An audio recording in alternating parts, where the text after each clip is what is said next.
Check 1 2 1 2 3 1 2 1 2 1 2 1 2.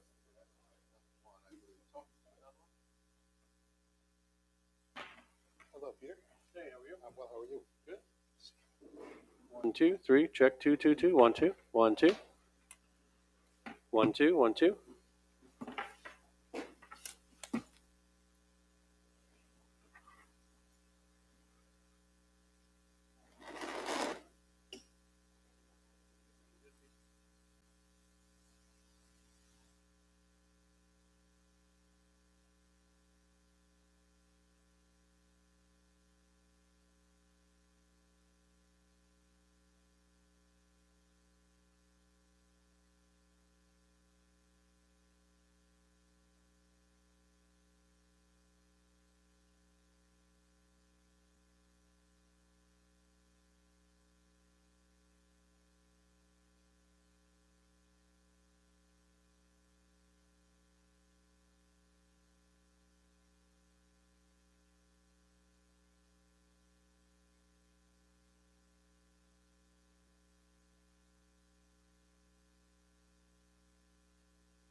That's working. Yes.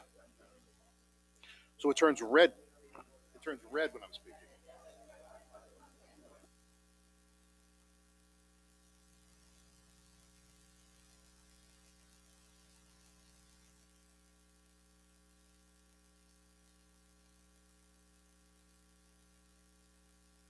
And then that makes it red. Okay. I'm not that severe, so I can tell a little bit, but yeah.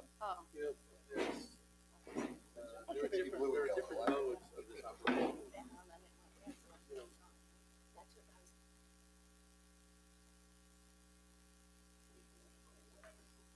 Betty, is this for Rich?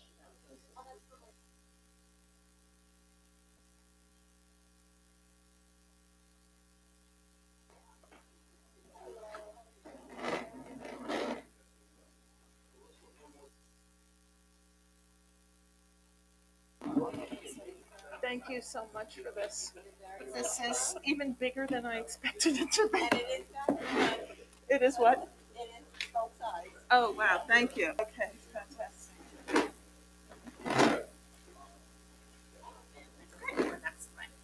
Yeah, me too. It's Being ready for school. actually surprisingly, I mean, in terms of what I have to do to get her ready, yes. But I don't know if she's ready. I think we'll shake it. We're still several weeks away.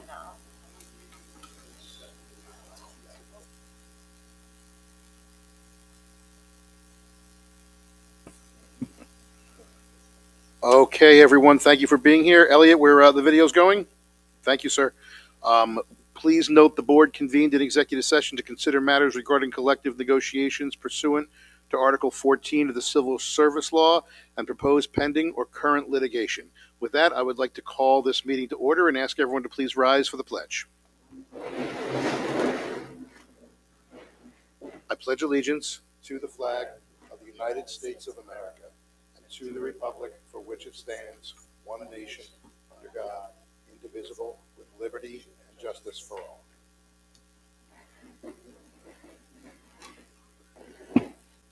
Thank you. We will now start with approval of the minutes from our August 3rd special meeting. Is there a motion? I heard a second as well. Any questions or comments? A quick comment. I just wanted to thank Betty for the great minutes because they codify what was a really good discussion about the LIPA situation also. So, thank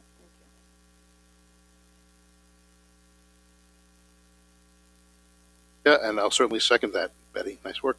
Any other comments or questions? All in favor? Aye.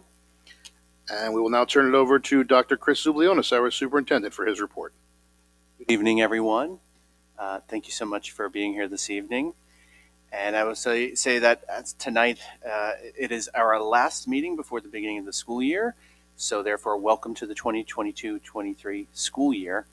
Our first day of the new school year is Thursday, September 1st. September 1st and September 2nd are half days at the elementary level and full days at the secondary level. We had the pleasure this summer of working with hundreds of students in our summer programs, which concluded over the last few weeks. We're really moving into a 12-month feel here in North Shore, especially since the pandemic, and it's been great. Our families and students seemed very pleased with these opportunities, but nevertheless, Dr. Smythe and I are going to continue to collect feedback and plan on bringing more organization and coordination to our summer program, along with Mr. Marino, our Director of Special Education. Even as great as they've been, we really want to make them better. And so we hope to update the board on our summer programs later in the school year. And this is a great example of the ethos of continuous improvement at North Shore. On Monday, I was able, with Mr. Pappas, to spend a few minutes with Mr. Lang, our athletic director, Coach Agavino, the full JV and varsity football coaching staff, and our football athletes. And it was great to be able to see them and give them a few words of encouragement and support. There's a lot of pressure on them to repeat this year. But they were really intent and focused. It's a great group of students. You could clearly see the respect that they had for each other and for their coaches. And we look forward to our first home game on September 10th here at North Shore. We will also welcome all of our fall JV and varsity athletes next week on Monday, August 29th. And I look forward to seeing the rest of our athletes, high school athletes, at that time. We're excited for our student orientation programs for our 6th and 9th graders in their respective buildings, but both on Tuesday, August 30th. And Dr. O'Hara, our new middle school principal, will be having a meet and greet at 6 p.m. on Tuesday as well in the middle school cafeteria. As you may have noticed or heard, there's a tremendous amount of construction finishing in all of our buildings. It's hard not to notice. Mr. Pappas, Mr. Hall, and myself have been touring the sites daily, This is the heaviest period of bond construction in this current bond in the shortest amount of time that we are facing. And this will be completed next summer. Schools will be open on time, but some areas will not be ready for use for a couple of weeks, and we're making contingency plans with our building teams and our curriculum leaders. Work will continue after school and on weekends. Principals will be sending out some more specific information and answering questions about their specific buildings, but we feel good about where we are. We'd like to be further ahead, but we'll be ready to go next week. We had a meet and greet last evening for the central office team, and we met some families and saw some familiar faces as well. And I look forward to the Coffee with Chris events on Tuesday. The next one is on Tuesday, September 13th at 9:30 a.m. in central office. We also have one on October 20th, central office at 7 p.m. and November 29th in the middle school library at 7 p.m. We will be hosting that, not on the calendars as of yet, but we will be hosting and announcing additional conversations to discuss what we discussed at our August 3rd meeting, the impact of the Nassau County settlement with LIPA and the impact on our community and our schools. So we will be announcing those shortly. And later on, as we get closer to winter, we'll be starting our budget boot camps. Our first on December 20th at 9:30 a.m. in central office. We'll also have follow-up budget boot camps on January 10th, January 24th, and February 7th, leading up to the budget. And Mr. Pappas and I will be there together for those. We mailed out last week our application for the 3 district committees, the Legislative Action Committee, the Audit Committee, and the Community Budget Forum. These are due on September 2nd and are available on our website if you did not receive them in the mail. But please feel free to email me if you're having any issues finding an application and you're interested. Please email me directly and we will get one to you very quickly. We will hold our first Parent University meeting on September 14th at 7:45 and our first Viking Community meeting on September 21st at 7 p.m. We've calendared these meetings or committee meetings in a more structured way, including the Athletic Advisory Committee as well. The Viking Community meetings will be a combination of what were formerly the Teaching and Learning Committees, the SEL Committee, the Equity, and the STEM Committees. And we'll be meeting together in a new structure and break up into specific subgroups where we focus on very specific topics and then come back together and share. One thing that we found over the last few years is that there's a lot of overlap between those committees in particular. We feel like this structure will be very, very beneficial. We're also going to alternate those meetings with forums so that community members who aren't and parents who aren't on those committees can come and hear the work of all those subgroups. So we feel like this structure will work better and we'll continue to reflect on that. More information on those committees will be shared shortly. Finally, all schools, a couple of days ago in New York State received new COVID-19 guidance from New York State, which you can imagine is much reduced from previous years and even reduced from where we were in the spring. So we'll be meeting with Ms. Betzios, our nurses and our principals within the next few days to process that, but it is much less to process than in the past. The goal is to be clear, be simple, and then maintain safety at the same time. And we'll be communicating that out to parents, either I will or the principals. We'll be reiterating that as well early next week. That is my report for this evening, and I look forward to a great school year. Thank you. Thank you so much.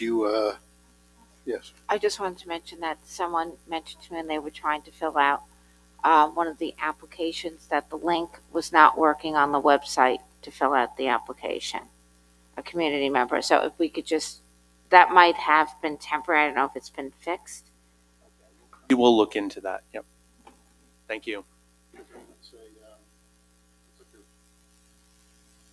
A while, and because of that, but also because it is next on the agenda, we're going to have our discussion of district goal setting for the years, which I will quickly turn back over to you. Thank you. We're very excited for this discussion. Also, the board meeting topic.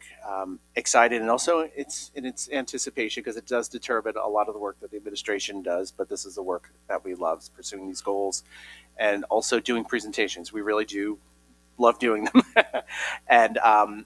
So, the administration did talk about several different concepts for goals. From our perspective, of course, they are your goals. We did have an engagement goal last year that was centered around a tri-state consortium evaluation. The year after every evaluation from Tri-States, you have a revisit a full year later. So that is something that might want to be considered, continuing to look at that. We've, as part of that visit, looked at our strategic plan and have tried to kind of cull it, organize it in a way that would allow us to measure progress on that and the student experience in a clearer way, and also to help our faculty feel like our goals are more focused, especially throughout COVID and everything that's gone on in the past 3 years. I think there's a lot of confusion about what to focus on. I know I feel like that. We feel like that in our administrative roles. Certainly our educators in the classrooms feel that same way. So we think focusing on a new, more condensed strategic plan, the same goals, but we think with more clarity and focus can be a big help.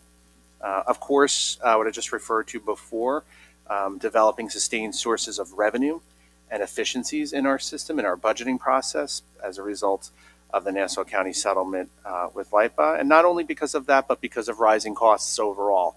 I think that definitely the settlement brings new impetus to that, but I think we definitely need to look at that costs overall as they're rising throughout Long Island and the country.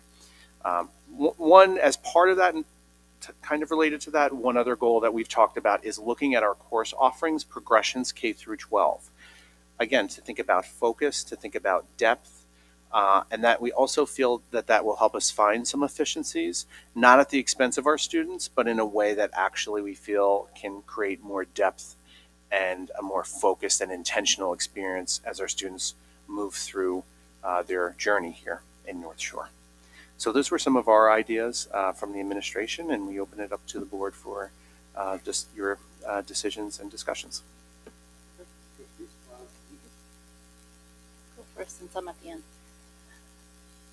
Well, I appreciate all the, the information that you provided, Dr. Z, and I agree that those goals are definitely important ones. I thought the way you incorporated it into the North Shore journey was, I loved it. I thought it was great. The same goals, more clarity, as you said. Obviously, growth and academic proficiency and mastery is at the top of our list for goals, but I appreciate that there are many equally important goals on that list. When we talk about academic growth, we're not talking about regurgitating facts. We're talking about meaningful learning that will spark the love of lifelong learning, and that's really what I love about North Shore. As you mentioned, our 5-year strategic plan is ending in 2023, and I feel like this does continue and strengthen our pillars. And I'm just wondering how we look back at the last 5 years and evaluate that as we move forward. So that was just a question I had. I think that like you talked about, the evaluation of the course offerings is also very important. I thought last year the goal to evaluate IP and AB was, a good one. I thought that your presentation was thorough, and the evaluation and critique of those programs was, especially effective. And I really appreciate, seeing other course offerings evaluated. I think also, districts, the goals 3 and 4 from last year. 3 was community outreach with a focus on community engagement is something that we still need to focus on. I think we need to continue the goal of engagement with the community. We need to make sure people understand how the budget works, and that some of what you see on Facebook is misinformation. We need people to understand what failing a budget really means to our children, our community, our property values. And, I know you're doing that with the budget boot camps, and I think, the more we do, the better. I also think as a piece of that, we should make the capital reserve a goal for this year and include communication about that in the goal. We need the community to understand that a capital reserve is the fiscally responsible way to maintain and upgrade our infrastructure. And I think we need the community to understand how a capital reserve works, and that it's not costing the taxpayer more, and the ramifications of not passing it. And then goal 4 from last year was student engagement. So I think you covered a lot of that in that North Shore journey. The assured experiences documented in that journey spoke about engagement, And I think if we meet the goals of not only growth in academic proficiency and mastery, but also the growth that you talked about as expert, joyful, independent learners through meaningful and authentic learning experiences, and also teaching students about positive relationships, how to communicate and collaborate. Our SVOs are in there, and especially find growth in areas of personal interest. Then I think if we do that, we're meeting the goal of student engagement. And lastly, I agree 100% about the effort to develop sustained sources of revenue and efficiency in the wake of LIPA. That's obviously important. And, I thought we talked about special education intermunicipal agreements, and if we can make those more robust, we have an amazing special education program here. If we can offer that to out of district students, and that's one way of doing it, great. And I look forward to hearing about more ideas of other ways too. Thank you so much. Thank you very much. Marianne, do you want to go down the line, or do you want to?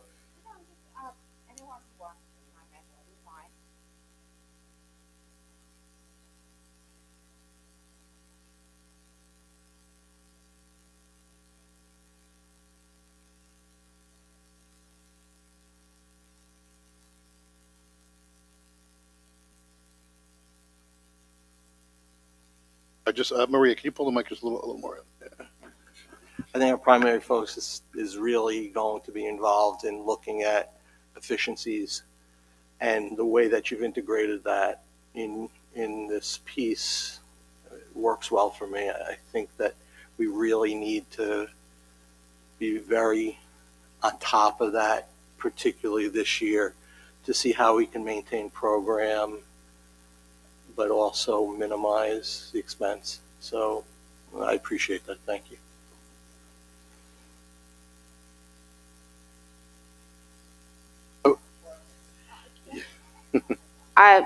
Thank you, Chris. I thought it was very thorough.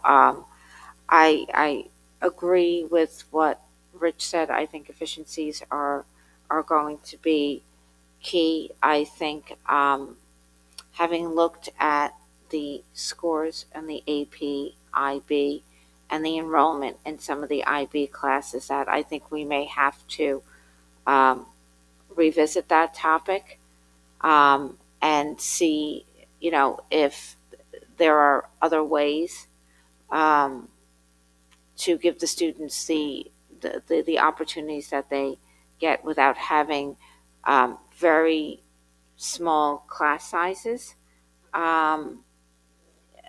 That to me is problematic in terms of when we have limited resources, how we're going to spread those resources equitably. I would be interested in seeing some evaluation of the elementary FLES program. I had asked for it several years ago when Dr. Melnick was the superintendent. When it was first implemented, one of the reasons why we implemented Mandarin Chinese was we were told it would increase numeracy, proficiency. I have not seen a meaningful evaluation of that program. I understand the reasoning behind K1 and 2 having the opportunity to have both Spanish and Mandarin. However, I think you're really diluting the product as it is. They only get language instruction twice a 6-day cycle for a 30-minute period, which by the time you and I know, by the time they settle in and get working and then they're packing up to leave, to me, I don't think the instructional time frame may be sufficient to really develop the kind of proficiency that we were hoping to achieve when the program was first implemented. So I would really like a cost analysis of it as well, in terms of what that, I have not seen what that is really costing us. It's I think it's a nice program to have. I know the kids enjoy it, but I also feel that we're going to be really strapped for dollars It's not something we are required to offer. It certainly had an impact on the fine and performing arts and on recess being changed the way they were delivered and the amount of time the students still received instruction in those areas and had recess. So I think it's something we have to, we've talked about the importance of recess and increasing recess.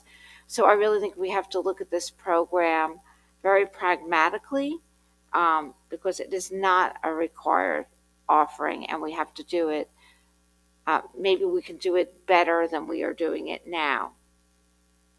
That would be my thoughts. Something I would like looked at. Thank you, Trustee Russo. Well, back to this side, Trustee Mosca. Sure. Thank you. I have to admit, sometimes I like not being in the first three because typically everybody covers everything. So I want to say that when I started thinking about this, the very first thing that came to me is something that's uppermost on everyone's minds, and most of all yours, I know, Chris. It's the overarching goal of preserving our incredible educational program, even while we are facing these really difficult cuts. So, everything I'm going to say does. I try to keep that in mind, but it is a really tough balancing act, and I think what you laid out is certainly giving us the clue that you're going to be spending a lot of time trying to find the right balance. Just very, very quickly to run through things that I agree with wholeheartedly that Lisa elaborated on quite a bit, and Marianne and Rich. I definitely think that deepening student engagement is something to continue. It's something that I see a lot as a need. I think there's always much more room for that. I am very aware, of course, that our strategic plan is coming to an end. So I think preparing and starting the work on the next one, as you've outlined, is important. Capital reserve, we've discussed before in many of the budget discussions that we've had, the importance of trying to push forward with getting a new capital reserve passed, and I think that dovetails right into the idea of ramping up our community educational efforts. I'm going to address this a little bit much later in the agenda in terms of LAC, but I think that finding ways to use our existing committees, I think also we could make the community budget forum more robust in that regard too, making sure that people on those committees are well educated and can perhaps be ambassadors. I was really interested in the idea of reviewing the elementary FLES offerings, but perhaps from a very different lens, Marianne, than you have. Although I think the questions are important, and the review and the data that can support it will be critical. But I would love to see that we intensify our language offerings at a younger age. I think that there's so much research out there that supports that children learn new languages best the younger that they are. It's my great regret that I didn't speak more of my own second language to my daughter and get her as close to fluent as I could in that. So for me, the focus there would be because our language offerings are such a valuable part of what makes us such a magnet district in my eyes. I think that the robustness of our program in that regard is really impressive. And so for me, if we're going to concentrate on an area, that would be a good one in light of starting the kids younger and giving them more. I think I'll leave it there. That's we're already on, it's such a long list. I also think the goals become unrealistic when they start multiplying like rabbits. So I'll let Andrea take a turn. Ready for me? All right, here we go. So some of this is very similar. I think we do have to focus this year on saving every dollar that we can, but also finding every dollar that we can. We need to find new sources of non-tax revenue. So what are we talking about? I think, we have a history of getting legislative grants, which I think is great, but I think we need to be expanding our grants. We need to be looking and applying for federal and state grants that are specifically earmarked for K through 12 schools. If you go on grants.gov, there are hundreds of funding opportunities for schools in areas that you can't even imagine. The regular things like STEM and special education, but there are also very specific grants for kind of odd things like farm to table cafeteria meals and things that are specific to building libraries in schools. So I think we really need to look at that. There are also private and local foundation grants. Of course, we have the Viking Foundation. And I think we should not look at grant getting just in terms of the administrators seeking grants. I think we should be doing professional development to teach teachers how to find grants, how to get grants, to know that there is money out there for programs that they can use. And then we should recognize our grant winners. I also think we need to be building revenue generating programs similarly to how we invested in the bus depot. Of course, niche special ed programs like we've been talking about. Some school districts, almost 10% of their operating budget comes from revenue generated from these niche special education programs. You've spoken, Carol, about a professional education program that the district can offer, an electric bus charging station where we can be charging. We know electric buses are going to be mandated in the near future. If we have charging stations, we can make money off of other school districts who need to be charged. And these sources of revenue, unlike grants, are not one-shot deals, right? They build each year. They continue to generate over many, many, many years. We also need to continue to fight for more state revenue. I brought this up last meeting. Obviously, our LIPA situation is unique. How the state calculates our state aid based upon that event is an unknown. And I think we need to be immediately advocating on our behalf, particularly looking at how the combined wealth ratio is going to impact us. Congress also just passed the Bipartisan Safer Communities Act, which is a legislative package that expands Medicaid services. A lot of people don't know that Medicaid is a big funding stream for schools. $4 billion of Medicaid money goes to school districts for things like IEP services. And in the past, we've been limited on what we can get reimbursement for. This recent legislative act that just passed over the last couple of months allows schools to, it widens the services that we can get reimbursement for, particularly mental health services. So I think we need to be ready for this implementation because this is going to be happening this year. And as the money from the American Rescue Plan ends in 2024, this could be a lifeline for us to help sustain some of the programs and positions that we have had. So I don't know, Jamie, this is you've heard of the Free Care Act, which basically prevents getting reimbursement for certain kinds of services.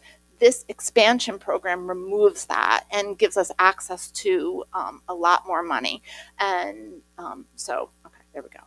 I think we should also be looking at our strategic plan, the one that's ending, and we need to be thinking about the one that's coming up.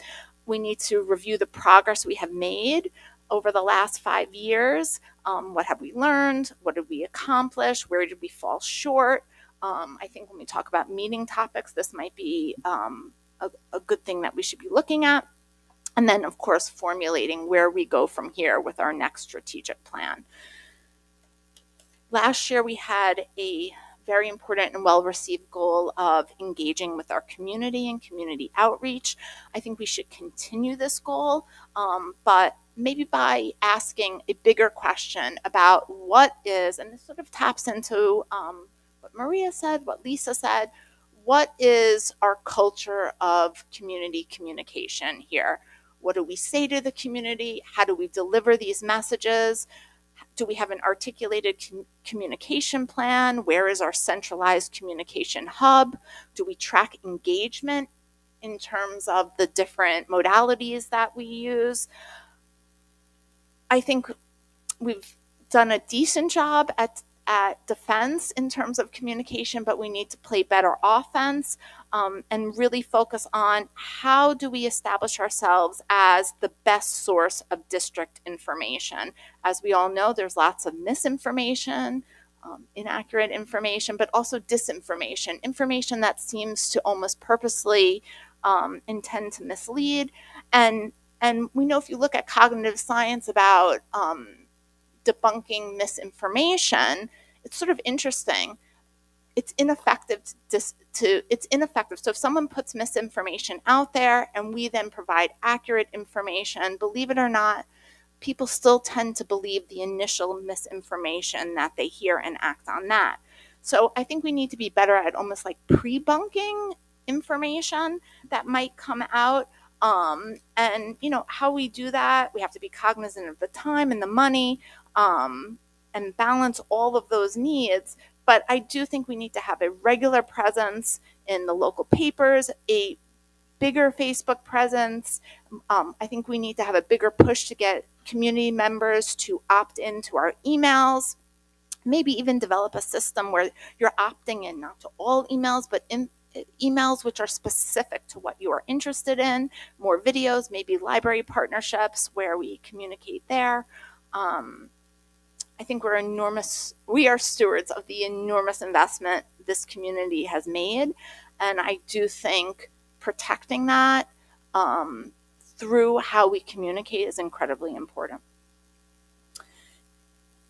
In terms of engagement, I do think we need to continue our engagement work in terms of authentic learning and assessment. The last couple of years have been disrupted. I don't think we use our location and proximity to the city and the amazing museums that we have, field trips, all of these wonderful opportunities that are available to us. I think we really need to harness, and we know that there is a direct connection between exposure to rich experiences and kids' reading ability. And I guess the argument is we worry about losing classroom time, but maybe we need to start looking at how to offer these opportunities outside of the class as well in extracurricular activities.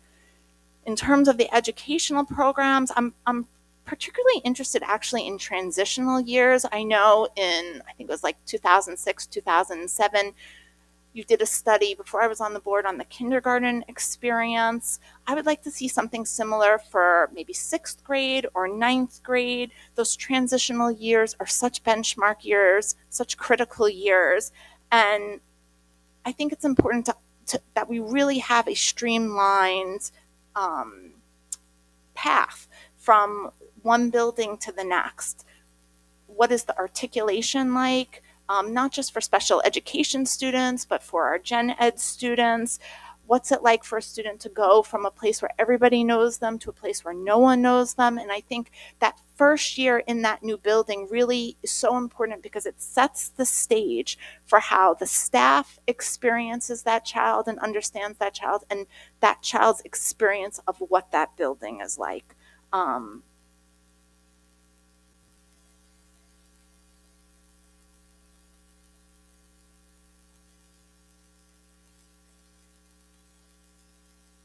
Finally, I think we have few board traditions. I can think of the board retreat, which I don't really think of as a tradition, maybe a yearly happening. And then we have our annual tradition of touring the schools the night before the opening. But I do think when we look at district goals, it does set the theme and the path and the tone for the year to come. maybe a new tradition that we could do is finding a text that we can all share together that helps us guide, like that helps represent and reflect the year to come. So those are my ideas. Thank you. Thank you, Andrea. I will share some of my thoughts, which, as Trustee Mosca accurately described, when you go towards the end, you don't have a lot of novel ideas to bring to the table. But I'll certainly go through my list as it was and mention where that echoes what's been said before. I think that the identification of the originally had written identification of those cost cuts and charting a path forward based on that.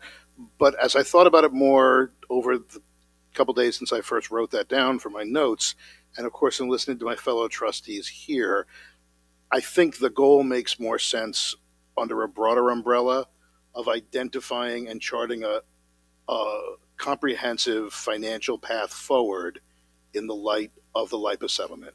We certainly at our special meeting on July 3rd talked about the tax implication and the mountains of clarity that we've now been able to put into our sites, and the shift that is going to occur in this year, and our attempts with the other legs of the response plan, cost cutting, additional aid, efficiencies, use of reserves. And I think that all of that needs to be looked at holistically. But certainly the cost cutting piece is a very big piece. I think that has to be a goal for this year. Not just coming up with a budget that has those things in there, but also one that thinks more broadly going forward. What are cost cuts for that year?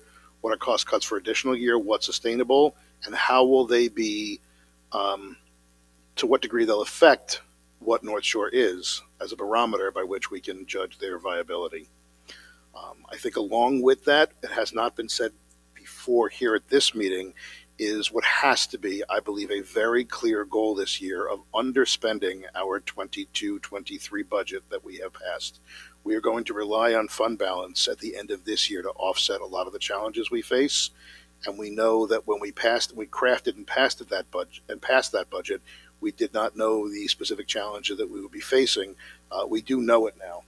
And a big path are things that may be in that budget that perhaps we can either find efficiencies, of course, but maybe there are things in there that we can, that we must live without.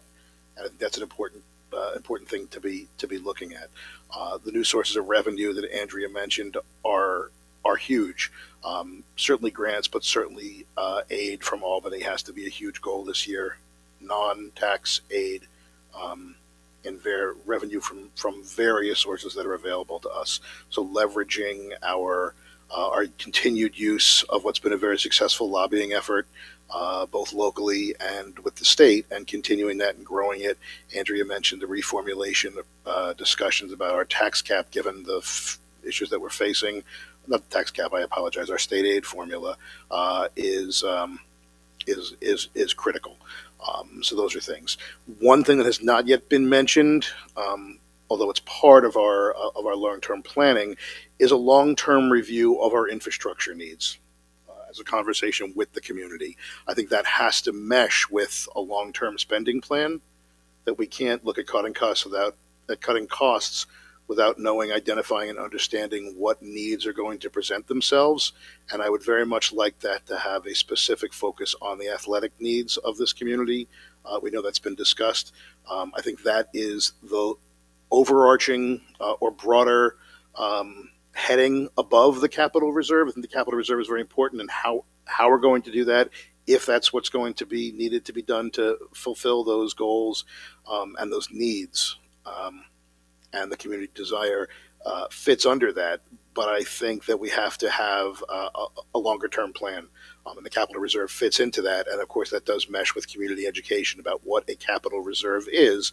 And so I'll segue into the community education part that a couple, I know Andrea and Lisa spoke to quite directly, which is getting information out there about what a capital reserve is. I think we all know that many folks look at the capital reserve as somehow some type of extra spending, and that if things were in the capital reserve, it represented a failure of the district to plan, but I think we all know that almost all districts on Long Island or in New York State use capital reserves as a direct means of planning. That is a tool available to schools, and that's why we pass those things, because it gives you the voter-approved flexibility to be able to fund things that are needed over a course of time when funds are available. It's not the lack of planning, it is the very essence of planning. And so that kind of education from a more, what I would characterize from what Andrea very eloquently spoke about, but I'll summarize it as being more proactive in our messaging. But I think Andrea really spoke very well to the comprehensive effort of that. So those are some of the larger goals. Some of the smaller goals that I think are potentially, I'd love for our goals to have like a miscellaneous section of sort of smaller ones. So one of the things that I think is important are the way we address subcommittees. We have taken a huge step over these past years of transparency and bringing people onto our committees. When I was first here on this board, we did not have community members of construction steering. We did not have community members of the audit committee. We didn't post the documents for our meetings. We didn't have something like board docs that was a user tool.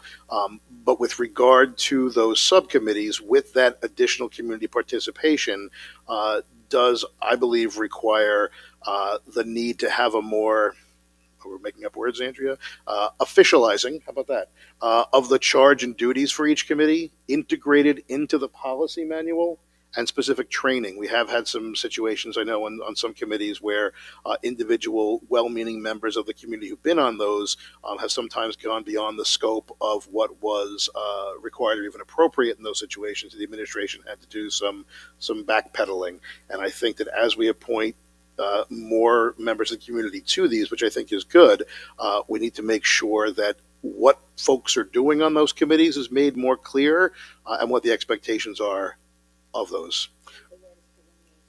Delineation. Absolutely.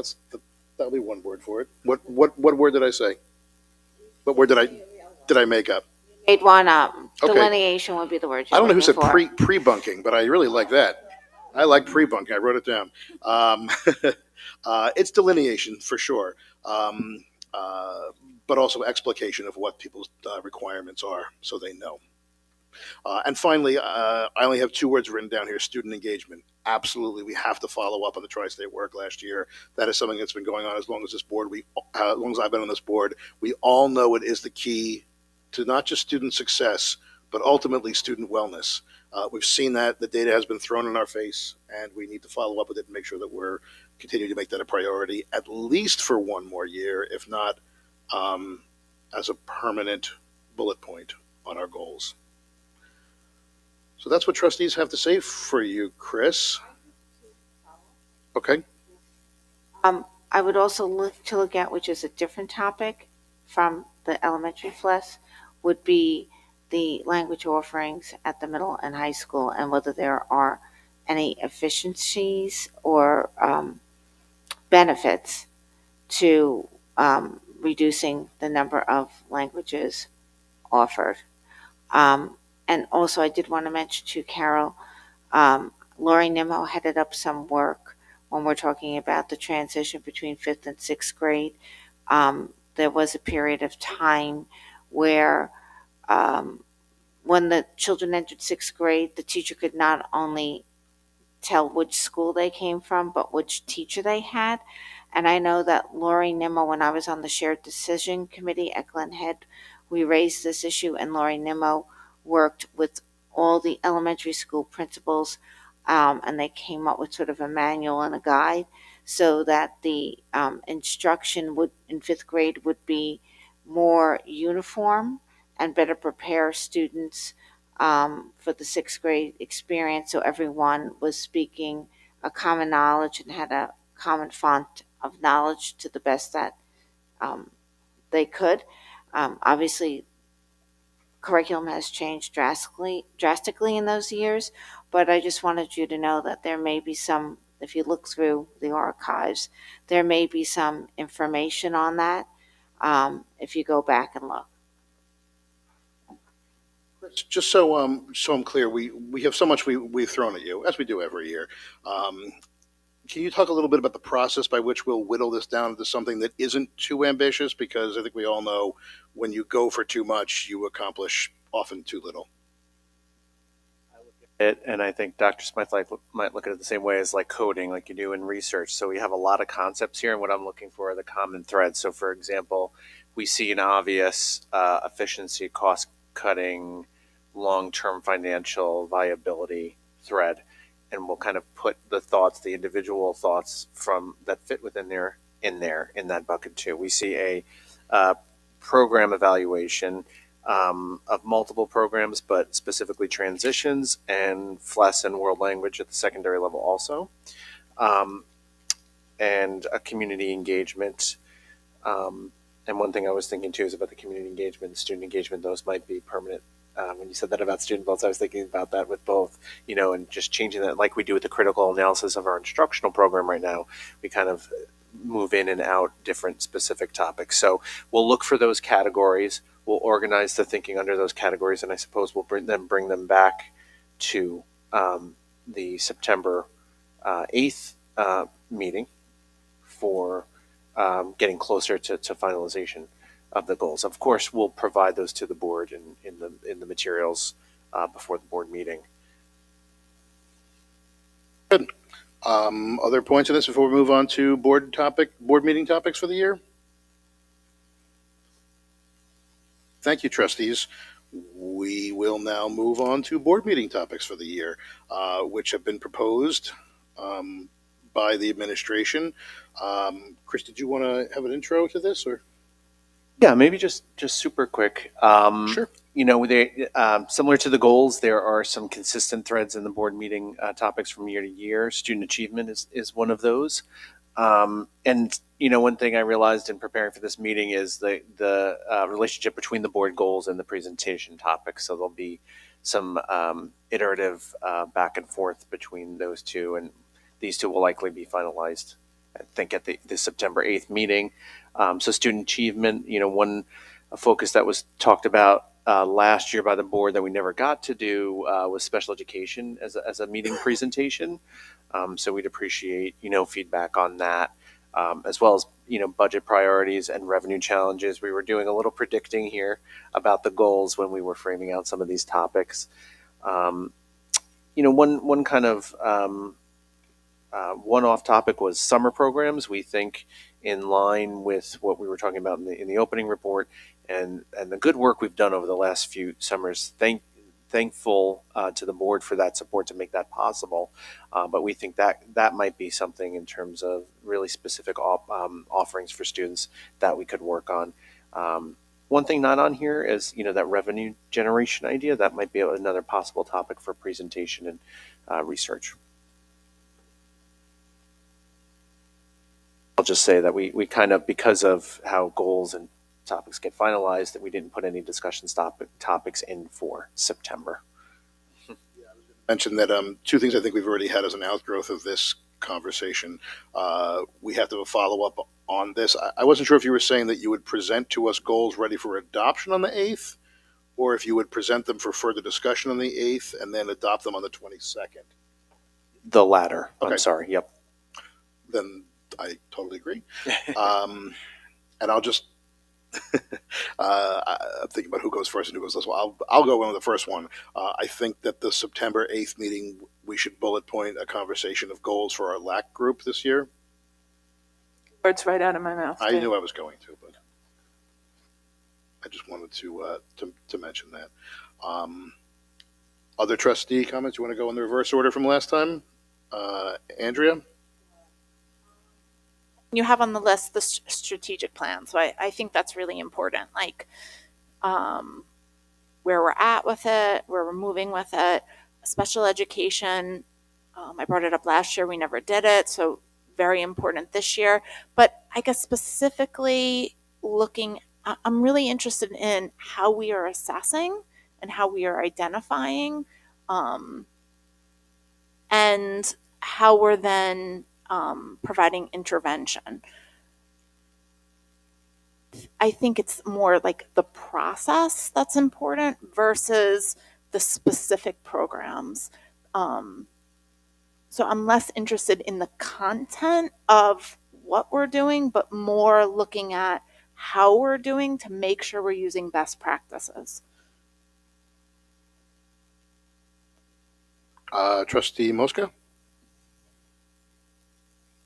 I don't have a strong list to add. LAC is uppermost on my mind, so setting the goals for LAC was something I really, and I think there might be crossover with some other committees there as well. It's fine. You're That's having my me big- realize I'm not sure I needed to go through everyone in this way. I figure for goals, everyone would have things to say, Right. but if maybe we should just go more round robin if anyone has things they want to add, because we may not. It's a pretty comprehensive schedule. The only other thing I thought I would add is that Sure. I'm not sure if it's a specific topic though, but perhaps earlier in the context of education, particularly about the budget and the budget process, something that would start a little bit earlier maybe than the typical time frame of the new year, of the new calendar year. If we get something in the fall, might not be a bad idea. Even though I know the way the process goes, you're still gathering data at some point, but we can. I'll leave it at that. That we're given the challenges that we're facing, the unique nature of this year. We might need a lot of repetition about the LIPA hit as well. I think that's something that's going to continue to be confusing and need some time for people to sort through really understanding the complexities of it. That makes sense to me if we're having, on November 10th, we're having a discussion of budget priorities. I don't know if the financial, I'm not sure if the longer term financial outlook, the cost cutting, the additional sources of revenue, if that makes sense after budget priorities as a topic. I mean, we're already so full here, but I'll let you figure that out for us, Chris. And I can definitely think of how that could fit together. Thank you very much. Other trustees who wanted to add to board topic conversations?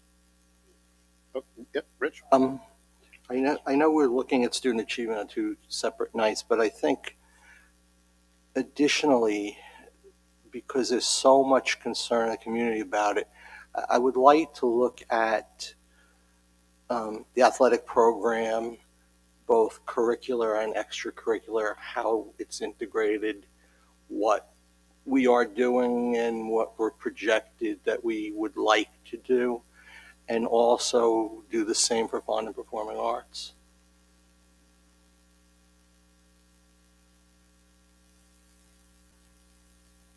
For looking at that, because that was one of the things I was going to raise also, Rich, so thank you for raising it. When we're looking at fine and performing arts, we've had a new program, the dance program, how that's been integrating. I know it's been growing at the high school, and there's a demand at the middle school, and the biggest constraint is space and, dare I say it again, the lack of a Marley floor for our dancers and a committed space, and it's part of the PE program, so it crosses both lines. I think it comes together, Rich. We talk about those extracurriculars and athletics. We're talking about a student engagement. Those are obviously huge. We all know, but you really know how it affects student performance and student engagement.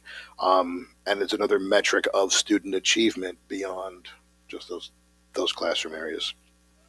Lisa? I agree with what my fellow trustees have said, and I just wanted to add a very quick point. I agree with Trustee McCary about the special education programs, but I would even go one step further. If possible, I would love to hear about the outcomes. So we're talking about the implementation, the process, but is what we're doing successful? So if there's a way to add that as well. Okay, and the only other thing I had to add was this discussion of what a capital reserve would be. If we're going to do that, it has to be early, and it has to be something that's communicated to the community along with the path of the involvement with the community in what that would be. So that would be, I assume, Chris, that would have to be very, very early in the calendar. Okay. Sure. We're going to be looking at the fine and performing arts program. I would also like to look at how we staff some of the backroom portions of the stage craft, the scenic design. Do we integrate the art program with the scenic design? who was doing that. The lighting design, I know there were some deficiencies in that program from personal experience. You have a lot of, I think we spend a lot of time on the performance aspect. We don't spend a lot of time on the back house aspects where there are real careers also as well and demands. We do have the opportunity of having LIU and Hofstra in our backyards. I know LIU has a big, does have a lighting design program, which not every university has, and a scenic design program. And we could maybe utilize some of those students there as interns to assist our students and give them some guidance on it. And I think, and on the application process. And I would also like to look at, I know we're doing a better job, but it was something that I think continually looked at, how we're educating parents with students in the fine and performing arts, what materials they need to keep, how the application process works. It's very different than a traditional application process when you're going to major or go to conservatory. So that would be, if we're looking at it, some things I would be interested in looking at. Thank you. Are there any other comments on the board meeting topics before we move on? I think to your point about the capital reserve and getting that early, would the board feel comfortable putting that on so Jamie and I can get started on the capital reserve on the 22nd as a topic for discussion? Absolutely. If that gives you enough time to prepare for that, and then also to, if we go forward with it, to make it happen. Community involvement, and then we could begin to launch. That could be like the launching point for that, the community involvement. Yeah, this is not the time to talk about it, although I have so many thoughts. I'm champing at the bit. No, I'm talking to myself because I want to go, but I think that it's a huge question of what we're going to do. And the sooner we answer that in the appropriate way, the better. So yes, I think that should be put on there for sure. So we have essentially, well, already we know we have LAC topics for September 8th. We have the follow-up on the goal conversation for September 8th. And then September 22nd, we have a discussion of the capital reserve. The adoption of the goals is not really a discussion, so there's still a little bit of flexibility in there. On the 22nd, I just want to raise the point that on September 20th, we have a construction steering committee meeting. We haven't really talked about in any kind of detail what projects the construction steering would prioritize. So I don't know if the 22nd is too ambitious, because I think the recommendations for the capital reserve need to also come out of construction steering. And I know John Hall has been busy compiling a list, but he's got a few plates spinning in the air right now. So I do want to make sure that that we have some recommendations from construction steering as to priorities. It's a great point, Mary Ann. I think that driving the composition of the capital reserve would certainly come in part from construction steering. But I think what we've learned in the past, both to our benefit and to our detriment, is that it also has to come from the community as well. So there are a lot of sources for that. What I would see for the 22nd would be a higher level conversation of what that would mean. And then if the board thinks it's worth pursuing, we would then be able to follow up with the various aspects of that. The board, the community, the committees. Obviously, I'm not going to put them above anyone else, but the internal review of our infrastructure is a huge driver of that, because any capital reserve would always have to include some things that that we would like to have that as an option for using to repair things. For example, just for the community's edification, there could be a project like, for example, a septic system. That septic system could be made part of a capital reserve. It doesn't mean that that will be the only way to fund it. It could be funded through a budget. It could be funded, hopefully not, but through a repair reserve if something went wrong. Sorry to use septic as an example, or it could be done if we had the time and the resource and the money in the capital reserve as another option to put that in there. But of course, there are always those infrastructure needs that are separate, which of course, as Mary Ann rightly points out, will be very much looked at by the construction steering committee as well.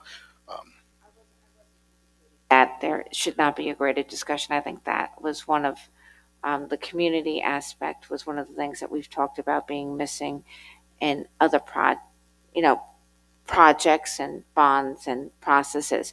But I do think that we need some direction from construction steering as to what is a real priority in the timeline, and some of that integrates into what the community's been looking at, like the field and the track and, the timelines on that. But there are also other things that we may need that aren't so appealing, but are priorities that we're going to have to get to. I think Mr. Hall, Jamie, and I will work on the timing, make the presentation on the 22nd high level, like you said, at the same time. In that construction steering meeting, we'll start chipping away at the specifics.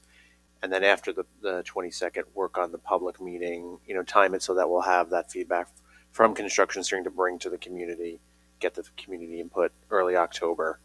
And then, of course, if moving forward, we would set a date for the vote after that point, if that happened. That makes sense. I also think that we don't want to start or stop at the 22nd. For example, there's a Booster Club meeting, I believe the 12th, whatever that Monday is. It would be great to use that as an opportunity to explain, because we've been talking about this capital reserve, both the past one that failed and the future one, again, what that means and how that could fit into an overall plan for our athletics facilities. So lots of moles to whack. Okay. All right, thank you. We will move on to public comment, which I remembered, even though I just hit the wrong button and clicked out of my agenda. So while I pull that back up here, I will invite anyone from the community who would like to speak at public comment. I see a familiar face, although I will still ask for name and town of residence. Oh, it's so nice you get to wear shorts to these meetings now. I'm on. Can you hear me? Yes. Thank you. That was a really great discussion. And thank you for mentioning, Dave, the aspects of the fiscal goals for this coming year. I just want to suggest, and I'm going to refer back to a wonderful report that Chris put together. Now I'm going back into pre-pandemic time, so the calendar in my brain might not be right. But you did a report on the use of time. Do you remember that? It was very good. Right before the pandemic. Right before the pandemic. I think it was the meeting before. Yeah, so as you're analyzing and going into K through 12, understanding what the efficiencies you can gain in the operations of this district, refer back to that report. I think you'll find some very interesting points in there because I went back to it. So please don't forget prior work that you've done, doing some nice analytical work of the operations of North Shore. I was interested in the conversation about transition points. As a special ed advocate, we work very closely with SEPTA did with special ed, talking about those transition points pre-K to K, 5th grade, elementary to middle school, 8th grade to 9th, middle school to high school. And one point that was left out is the transition postgraduate from North Shore, general ed and special ed. So that's also something to not forget about. Also, we're very concerned about the social emotional health of our students. And I've always been concerned about where we can integrate those learnings into the curriculum. I know we have it in our counseling curriculum. And I know that you're probably sick of me hearing about it, but in high school, I feel like in health somehow should be integrated every single year, 9th, 10th, 11th, 12th. And this is where the analysis of time, how we use time, could be looked at to find some real novel ways to push in some health curricula, either the phys ed periods, either once every 6. I don't know how one would do it, but I know the master schedule is, a bear, kind of across the board, but in the high school especially. Chris, you understand this. But I think if we don't focus on that real concrete learning, that transition point post North Shore, I think it's going to still be very difficult for kids. Our kids really having difficult times transitioning from the beauty and splendor and warmth of North Shore to their post North Shore years. So we could just not forget about it. Maybe it's on the miscellaneous list. I don't know. But I felt I had to bring that up again. So thanks for the conversation. It's very, very deep. Thank you. So much of those comments. The beauty and splendor is a nice way to think about it because we haven't even started the year yet. So we're so much to look forward to. Thank you, Lisa. Other folks from the public who'd like to share their thoughts?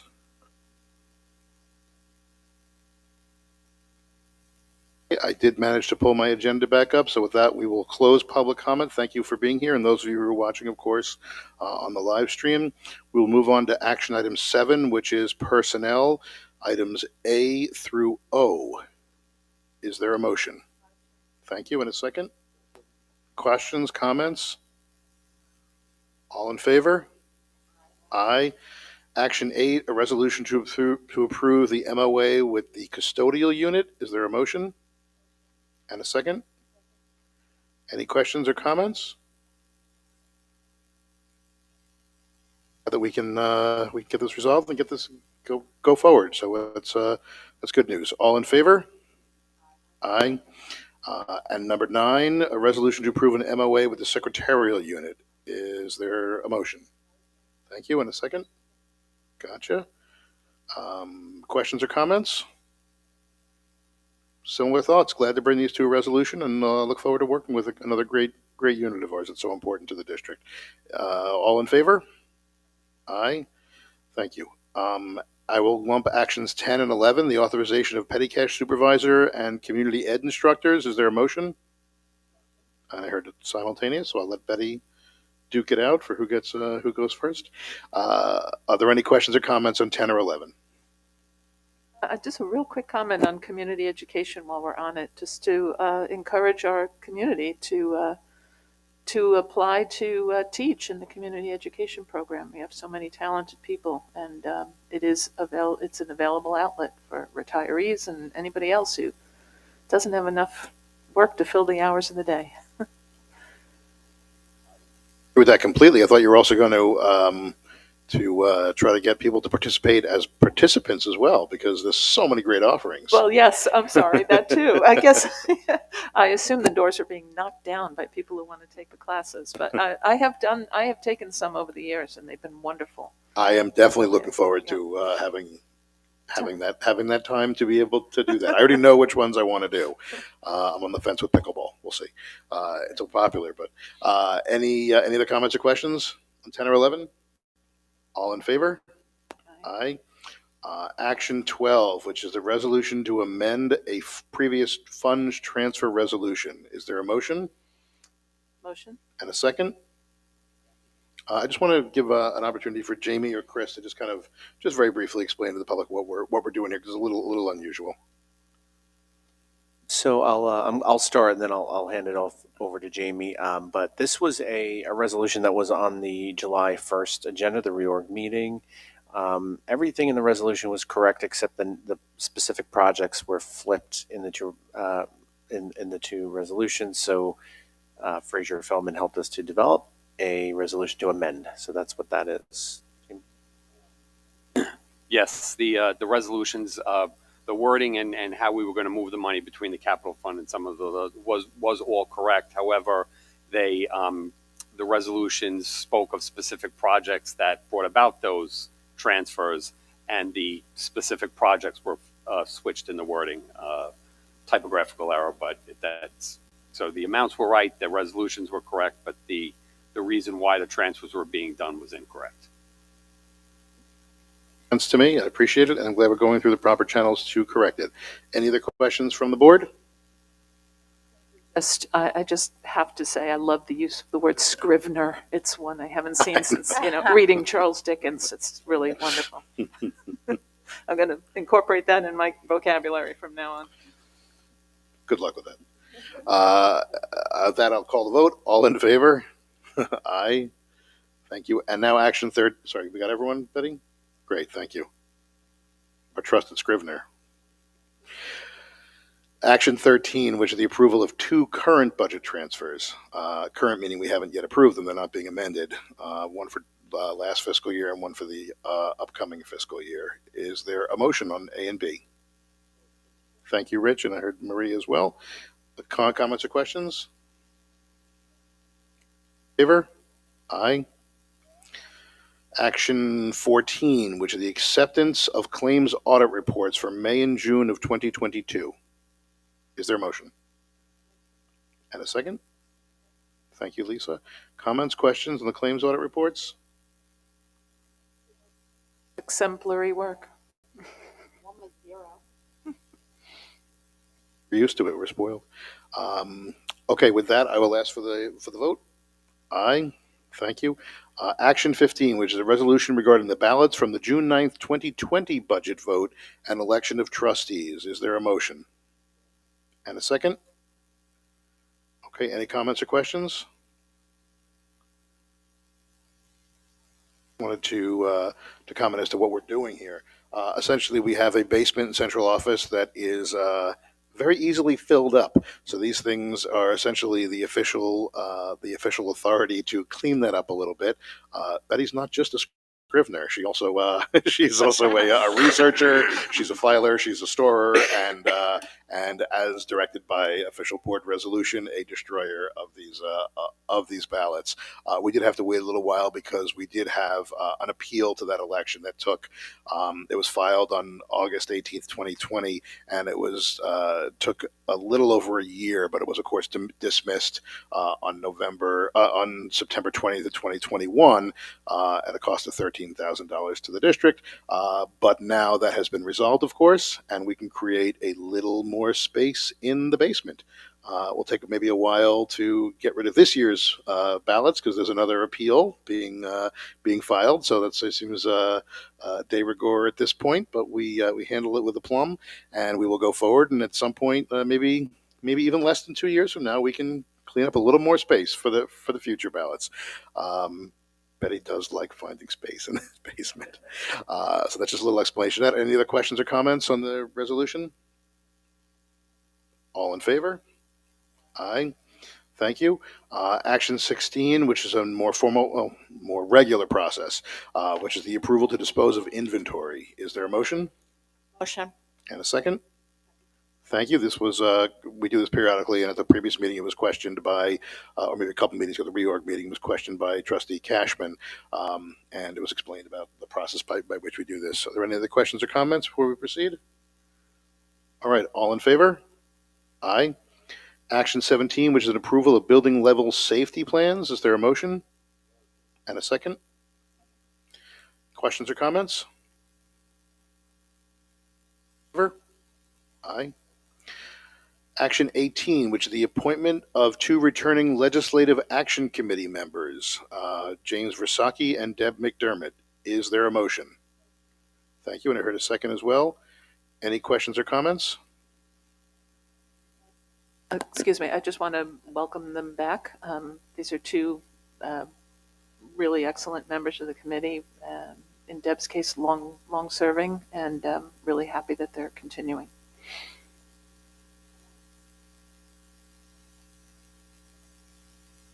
I agree. Thank you for recognizing them, for thanking them. It is an opportunity just to also thank Dominic Fortugno. This is alphabetical order. Dominic Fortugno, Brian Hanley, Matt Leppert, and Larry Ruisi, who's another very long-standing member of the committee, for their continued volunteer service. And also to highlight, that's a total of 6, which means there are up to 3 openings on the committee. So the brochure is out there in the community. We would love to have folks apply and participate in the good work. And I also want to recognize Trustee Mosca, who has really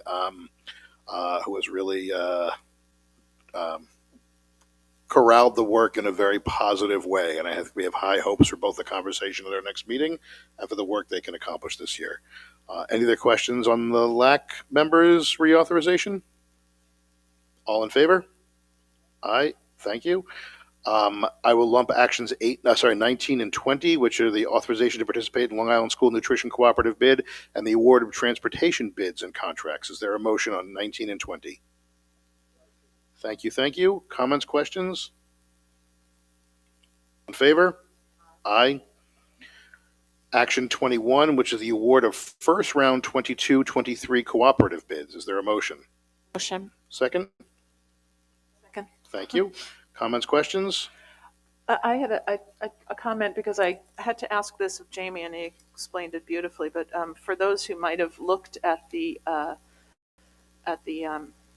attachment for this, I found it. I couldn't tell what it was because it was this list of school districts and bids, and we weren't on it, although our name is at the top.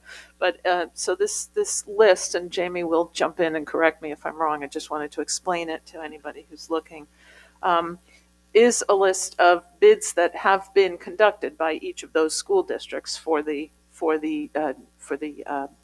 areas listed and the contractors that were awarded. So should we happen not to participate in this round of bids that's detailed here, but this is a great time and money saver for us when if should we need to engage a contractor in one of these areas, we can legally and correctly use the one that has been awarded the contract by this cooperative bid process.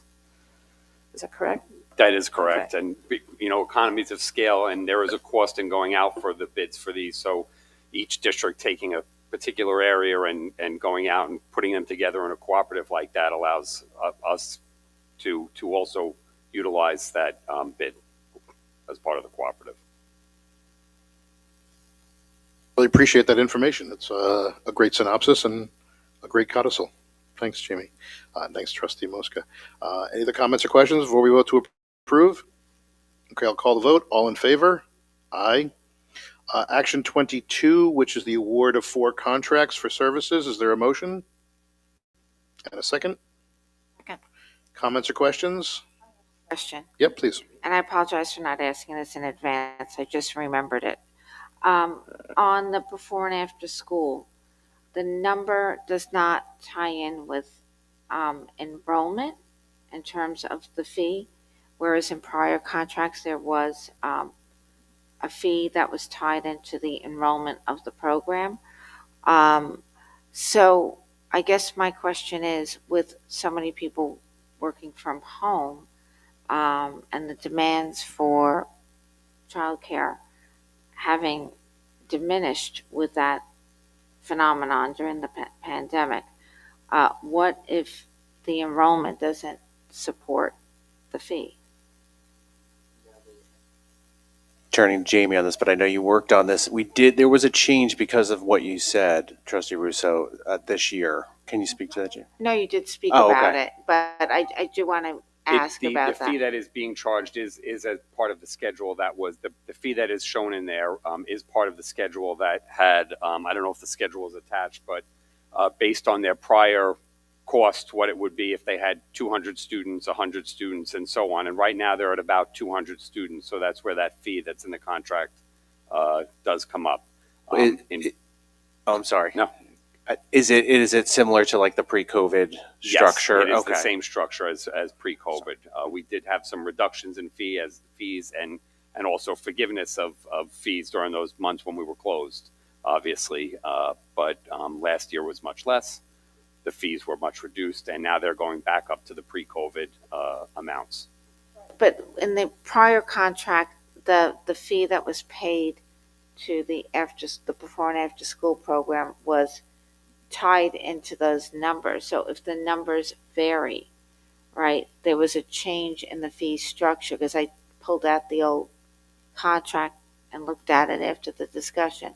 So this is based upon the anticipated enrollment, but if that goal is not met and it's a lower amount or a greater amount, either way, right? As the way it stands right now, they have agreed to and because of the numbers that they have agreed to that the amount that's in there, which is at the rate that they would have had with 200 students. If it goes above that, there will be an increase, but there has been no discussion of decreasing it if it goes below that at this point, which was similar to prior years. They anticipated what the enrollment was, and the track was set at that.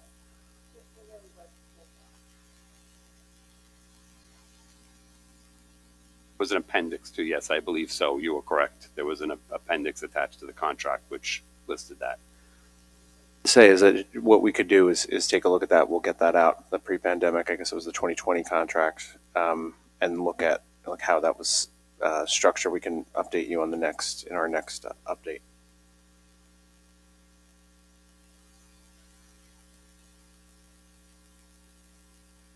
I think that I think I mean, maybe there are fixed costs that has to be there, but I think if you look back, it is a different structure. And I guess we could always try and amend the contract, but once it's signed, I think that's going to be difficult if they don't meet the enrollment. Any other comments or questions before we call the vote? All in favor, all in favor of 22A through D? Aye. Marion? Okay. Nay. Okay.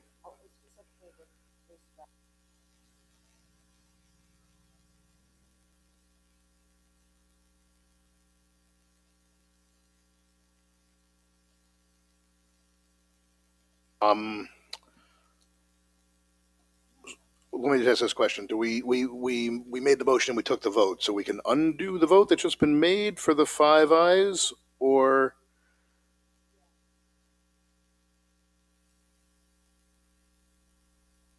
It was on all of it. But once we did that vote, it seemed like they were all approved. So we have the nay. May I vote no, but on all 4? I clarified it. I'm only voting no on C.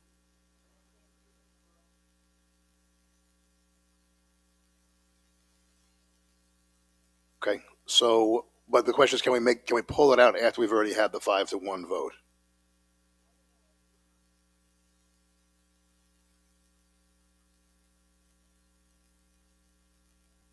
Marianne's comfortable. Can we just make sure that in the minutes it stated the qualifier of the no vote, that it was only on the 1 of the 4? Is that okay? Okay. Okay. Very good. Action 23, which is the approval of emergency contractor services. Is there a motion and a second? Second. Any comments or questions? All in favor? Aye. 24 is the approval of special education consultant agreements, A through P. I'm not sure what letter of the alphabet P is, so let's say it's about 18 or 19. Is there a motion on these approximately 18 or 19? Motion. Thank you. And a second? Second. Thank you, Maria. Comments or questions? All in favor of A through P? Aye. Thank you. Action 25, which is the approval of special education tuition agreements, A, B, C, and D. Is there a motion? And a second? Thank you. Any comments or questions? All in favor? Aye. Action 26, which is the approval of 2 stipulations of settlement, or stipulation of settlements. Is there a motion on these 2? Thank you, Rich. Thank you, Maria. Any comments or questions? Favor? Aye. Action 27, which is the approval of a special education services contract. Is there a motion? Thank you. And a second? Comments, questions? All in favor? Aye. Action 28, which is the approval of special education services IEPs. Is there a motion? Motion. A second? Thank you. Comments or questions? I'm going to make one comment. You might have noticed as you went through the hundreds of IEPs that the classification emotional disturbance no longer appears on the IEPs, and that's because the Board of Regents the last month removed the term and replaced it with emotional disability because the original term, of course, is highly stigmatizing, and many parents would not even have their children classified with an IEP just to avoid the label. So the state said school districts did not have to go back and amend their IEPs for this year based upon the the change. However, thanks to Chris Marino, he went back and changed it. So all the IEPs now have the new, more appropriate term, emotional disability. I did notice those weren't on there, but I did not know the backstory, and I appreciate it. And I also will freely admit that the work done by the IEP review committee is, I have to assume, much more thorough than my review of them. So I really appreciate the work you guys put into that. Thank you very, very, very much. Any other questions or comments? Aye. Action 29, which is an authorization to withdraw monies from the workers' comp reserve. Is there a motion? And I heard a second as well. Any questions or comments? I just wanted to confirm that we're withdrawing this from the reserve, but it's in excess of our essentially out-of-pocket costs, so it'll be reimbursed. That is correct, yes. Okay. Thank you. Out-of-pocket, it's thinking personal insurance, but it's your collective pocket, Jamie, on behalf of all the taxpayers. Any other questions or comments? All in favor? Aye. Thank you. Old business. We will get to general old business in a moment, but we will start first with our one bullet pointed item, which is the high school sign. Dr. Z? We have been talking about this issue for a while. And again, in construction steering committee, we did bring this up. We were closer. Thank you to John Hall for putting the mock-up signs up in front of the high school. I think there's a consensus around a double-sided sign. One outstanding issue that has come up as we've walked through is the height of the sign, and where it is right now, it could be blocked and obscured. There's a telephone pole right nearby, and so raising that height of the sign could make a little bit of a difference. So I don't know if there are any questions or comments. Also, we also talked about whether it would be possible or beneficial to move the double-sided sign where the mock-up is for the single-sided sign. And I also want to point out that the difference in the price between a double-sided sign and a single-sided sign is approximately $10,000. So it's $55,000 or so for a single-sided sign, which would only have traffic going north see, right? And the traffic going south would not see. So for the additional $10,000, you are actually getting more viewers on it and more benefit, I think, out of it for basically an incremental cost. Yeah, I think that was the general consensus from the steering committee, that it was certainly well worth it to go the slight extra money for a much more functional sign. And I think the recommendation of the committee is to proceed. So I think that's what we're discussing now. Maria? Yeah, I'm sorry to throw a little monkey wrench in. I was very much in favor of this, and also certainly the two-sided, and up until we got our LIPA news, and I've been revisiting the value of it, and just wanting to perhaps introduce an idea that if we could put this on hold and save this money. I'm an advocate for getting the information out, and I think there's nothing like this sign to do it. But I wondered if this is even an option at this point. It make a specific allocation for the sign with fund balance at the end of, was it last year or the year before? I'm losing track. But one of those years, we made a specific allocation on the fund balance for track repairs, the sign. There were a laundry list of items. So I don't think we are, although the language was broad enough, I don't think we are legally bound to proceed. But I think there's been so much discussion about this and a mock-up that there's an expectation in the community that we're going to proceed with the sign. It's been a long-term request by certain sectors of this community, including the athletic community, where athletic events can be advertised. I also think it ties into community engagement. You could not just for athletic events, but for board meetings, for performing arts, concerts, all the things, plays, all the things that are going on in the school. And I think it's in light of the LIPA situation, it may actually help us bring in community awareness of the things that go on. Like after the prom, there's a senior citizen breakfast, which is hosted by our senior class in the Kiwanis. And there's all sorts of achievements that could be, congratulations to Joe on, being Long Island Scholar of the Year. So I think, well, you can say maybe we shouldn't spend the money on this side. I think it ties into a lot of our different goals about community engagement, education, all those things. And I think there'd be many disappointed taxpayers if that sign were pulled at this point in time. That's just my opinion. At least I've certainly struggled with all of those issues. There's no question of its value. I guess I'm just thinking that we have a really, really big problem, and this is a nice chunk of money.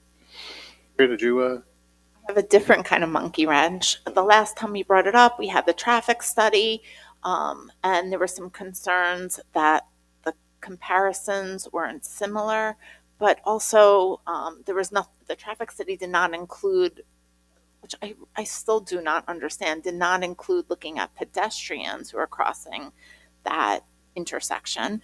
And I'm at that intersection, twice a day, drop up, pick up, and I am concerned with how congested it is, how much movement it is at the intersection. I love the idea of a sign, but I also want to make sure if we proceed, we're confident that it's very safe. And I don't feel like the report that we saw put me at ease.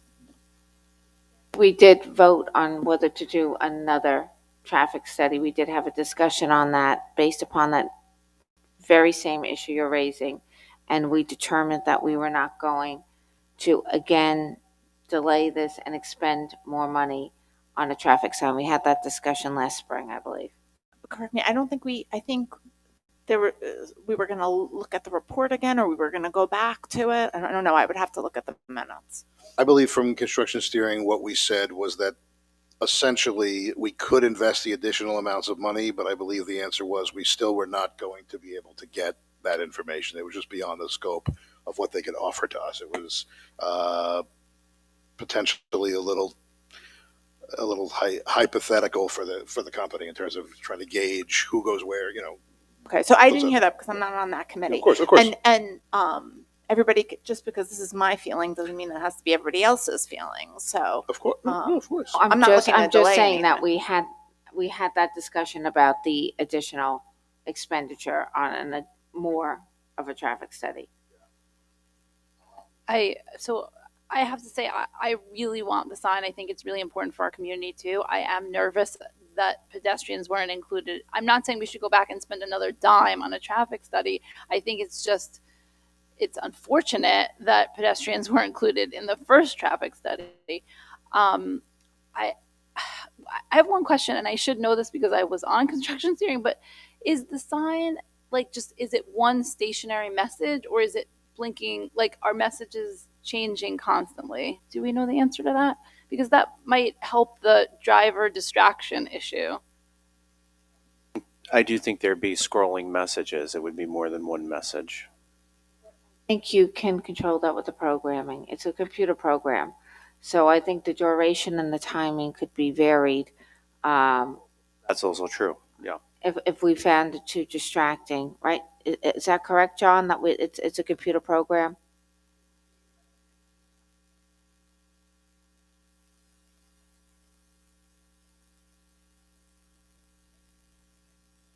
this is John. Coordinate it with the red light? I'm sorry, Sorry. just because John's out in the audience. Yeah, sure. I'm sorry, Lisa, but I just want to make sure John's reply can be heard. Sorry to put you on the spot, John, but I It's saw all you right. nodding. That's fine. Again, they likened it to a PowerPoint display where you could control the content, the duration of time that the message was displayed, and what was displayed. So you do have control over all of that. Thank you, John. Lisa, did you? Okay. So I'll weigh in. I think Marianne put it pretty much the way I would put it. I think that we have spent a lot of time looking and talking at this. I think, Maria, your instincts are going to be the guiding principle of what we have to do with everything in this program.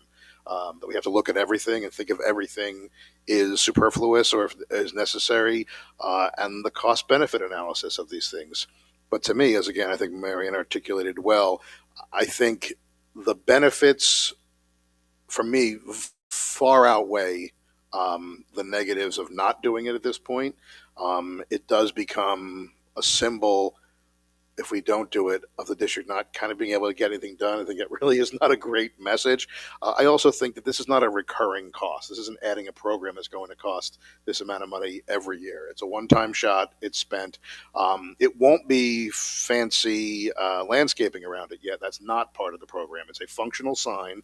It will be finished looking, but it will potentially have the opportunity for additional landscaping and beautification through different types of efforts, some faraway board making a budgetary allotment, or potentially a contribution from a class, or other things that other groups have done. But from my perspective, the increased community engagement, the fact that it has been bandied about, Marianne said a long time. I would say a long time. Like, it's been well before I was on this board, and I think it's.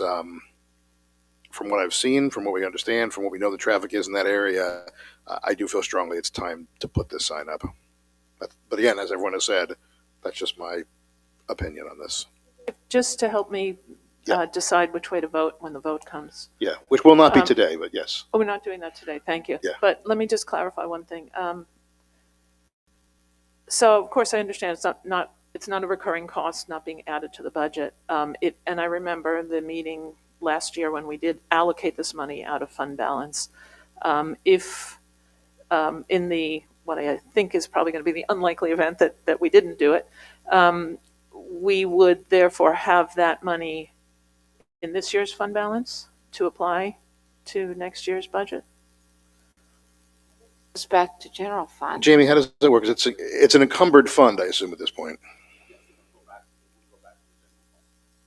Back to general fund, which would then, of course, Ultimately, if it weren't spent in another, okay, would be available. Okay, thank you. That's what I needed to know. Please, Rich. This has been going on for a long time. This was brought up 2002, 2003 is when it started. And Yeah, I I can was gonna tell say you, 20 years and I can ago. tell you at that time, the cost was $10,000. I know for sure. And it's been going back and forth and back and forth. And I hear you, Marie. I agree with you. But my feeling is if we don't do it now, we're never doing it. So I think if it's important to the community, and I think it is, we need to do it. Just one more question, since we're having a discussion. The pedestrians, of course, are largely students, middle school and high school students going from one side of the street to the other, both, just getting to school and during the course of the school day. So it makes me want to know, and maybe this is an issue for the safety committee, but this past year I did see there was, in dropping off my daughter, I did see that there was a crossing guard at the intersection, at least in the morning drop off, and I think in the afternoon pickup. Do we have certainty that will continue in perpetuity, theoretically in perpetuity, that we have a dedicated crossing guard at that intersection in those rush hour times of day? Yes, the county is starting to look at crossing guards in less trafficked areas. because of the supply of crossing guards, not because of cost, but because they cannot find crossing guards. And so, but that area is not in question for North Shore. I'm just, that would be an issue, since I know that they, the county could at some point say, we don't have the personnel, right? I mean, to me, that is a really critical issue as well. So I just would like that always to be, if we are to move forward on this. And I certainly respect the fact that the community as a whole has been dealing with this for 20 years. I myself have been dealing with it for one. So, I believe that should be foremost in our minds, that safety issue. And I would also like to add, sorry, while we're on this very specific topic, that another effort that we should somehow put on our radar is appealing to the county for improved left turn lanes, left turn signaling at that intersection. In other words, it shouldn't just be that there's a left turn arrow on Glen Cove Avenue. There need to be timed left turn arrows in all four directions. The people coming out of the driveways on both sides often don't even pay attention to the crossing guard. What I was going to say is I do think, the sign is so relevant here, but I do think the issues are that the intersection, and I think the sign, and the traffic study trying to predict the impact of the sign, I think we need to maybe take a look at that whole intersection situation. And I've already talked to Dr. O'Hara and Mr. Nelson about it, and traffic flow, and trying to increase ridership might chip away at that as well on our buses. But I wonder how much of it is, to your point, more about the big picture of how congested that is in general versus the sign. Which I would just say, if we're going to talk about things that have been discussed for a long time, that would also be, there have been numerous studies. The studies haven't cost millions of dollars, but the solutions always seem to. Solutions are many millions of dollars, and it's the way it lines up. And every time you try and move it, you're not guaranteed to fix it. But my question to you is the traffic light, Nassau County or the state? Because I know when we were talking about the sidewalks, I don't think that was necessarily Nassau County, if I recall. I don't know what the answer is, but I'm not sure that the traffic light falls into Nassau County. The crossing guard is definitely Nassau County, because they did put someone from, some police officers there and took away our crossing guard. But I think the light issue on the road and the maintenance of the road may not be Nassau County. I'm not sure. I believe this. I know through my my civics efforts that I believe because George Palmbar, obviously a respected member of our community, he used to sit at this table wherever it was, has been trying to work with the county of Nassau to get the sidewalk extended and get some repairs done. And I believe it is a county issue, because I know he was working with some of our county legislators as well to try to advocate for that. And I would love for that effort to continue. George is a willing partner in that. It's a mutual benefit in terms of engagement with the community. It solves a problem for everyone. The community and neighbors may have their interests, but certainly George and everyone else wants the safety of our kids too. So I think it's a win-win if we can combine our efforts to that. So not a goal for the year, because it would fit into not even the little ones, but coordinating the efforts with the civics to try to improve that condition and get that sidewalk installed would be a major benefit to everyone. And like you all say, would increase walking to school, because there are a lot of kids, particularly in that Todd Drive area, who, if it was a little safer, could do that. Issue to me. I think it could be added. I think it could be as an advocacy. Yeah. The sidewalk also all the way down. There's no sidewalk to the deli, right? Yep. And in both directions. And then when you get past where they're doing the wall repair, the sidewalk sort of trails off in front of that boat. But I do know that Dr. DeRizzo was looking into that, and there was some issue with it. I don't recall for him to get that done. I asked this question before, and I honestly can't remember the answer, but what about staggering the start time of middle school and high school? Is that not an option? because don't they start at the same time? Isn't that why it's so congested? They are staggered a little bit, right? About 10 minutes, yeah.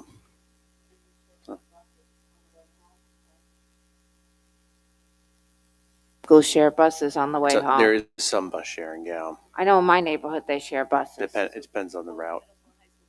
or on the same bus. As long as we're here to the community, if anyone's watching this, please put your kids on the bus. We ride the bus. Ride the bus. It's greener. It's less pollution. It's less time. It's less traffic. It's better for everybody. Ride the bus. As long as we're here. I think the staggered start, so it would have to be more than, I'm stating the obvious, but more than that 10 minutes to make an impact. Well, I think the next step here, I think, is to put it on the agenda for the next meeting. We'll all do some soul searching on this and try to come up with a response. Thank you, trustees. You're now open for regular old business, non-bullet pointed. Anyone have any old business? Dave, I need some guidance here. I'm not sure if my general LAC question is old or new. If it's something that we've touched on before, old. If not, new. I believe these are both items we've touched on before. So Right, let's go for it. So first of all, thank you for putting LAC goal setting on the September 8th agenda. Really thrilled, and I'll can add a lot to that discussion when the time comes. But tonight, I'd like to ask for something that ideally shouldn't wait until September 8th, but it is picking up on work that LAC has done in the past. So that I do think it's old business. The urgent one relates to the idea, and I know LAC, though we didn't do every aspect of this past year, LAC has definitely done this in the past, and that is to have a presence at back to school nights and at parent organizations and other organizations as desired or needed, just to to be able to hand out literature that might be made available by the district and answer questions about the LIPA situation. Or about the budget, or just any other issues that are relevant to LAC.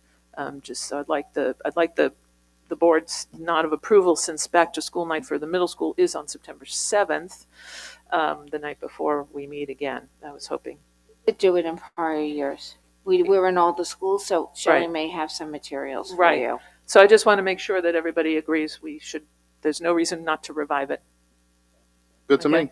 And the other issue is that LAC has, we've spoken about just education for committee members as well, and in order to advance the goals and our ability the committee's ability to fulfill the goals, the committee would like very much to request a presentation from our lobbyists to have Nicole come and just educate the committee on the legislative process, so that we can, be a little bit more active in planning, perhaps moving our various legislative efforts earlier in the year, and getting ideas in a give and take with her in how to achieve some of our goals, and we'd like to get that as early as possible in the year as well.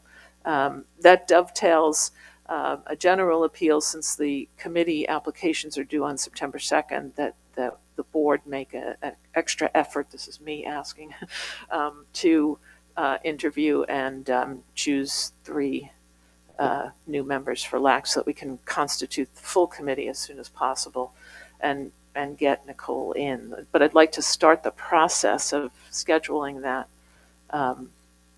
before we're even at the point of deadline with the applications.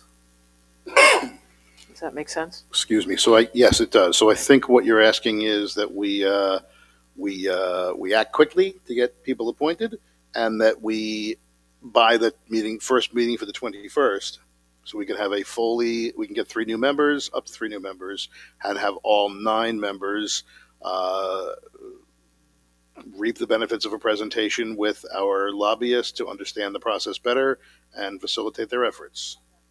Sorry, exactly. And I'm sorry, I forgot to mention that we're targeting September 21st for our first official academic year meeting.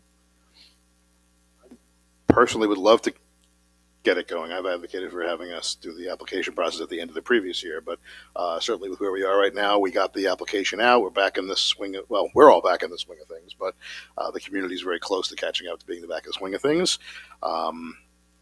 Binders are being ordered, I can tell you, all across town, and so that makes sense to me personally. And if any other trustees are okay with that, we could try to moosh. When were you thinking about? Not by 21st. Yes, by the 21st.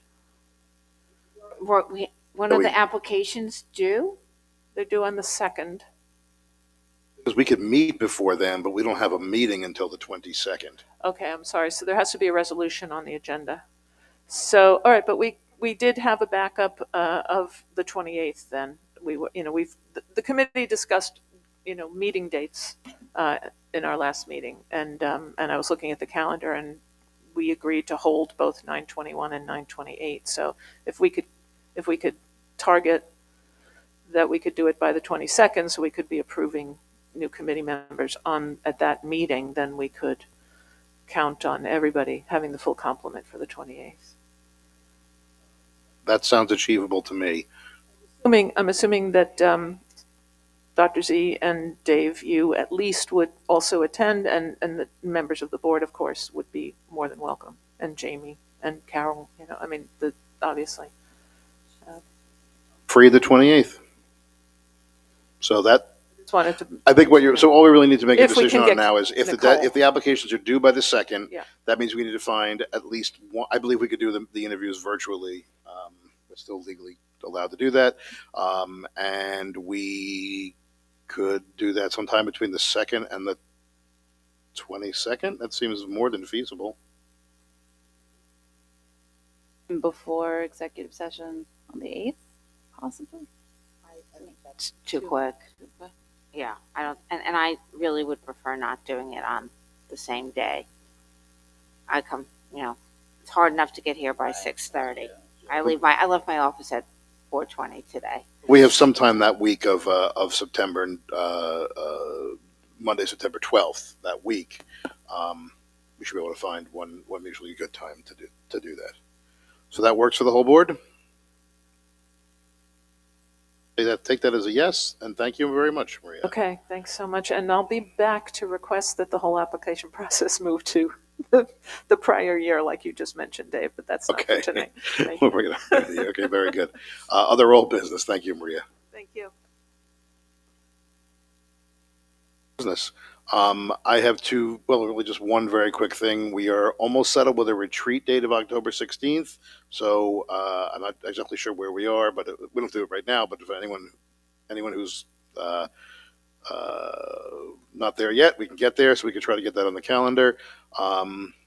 That's all I have for old business. So I will move into new business. Gosh. I will now move. I'm not gonna belabor it. I will now ask for a motion to adjourn. All in favor? Motion. Motion. Thank you. I mean, the Yankees happen to be on the West Coast today, so. Oh my God! It's only 7. The game is only 7 minutes long.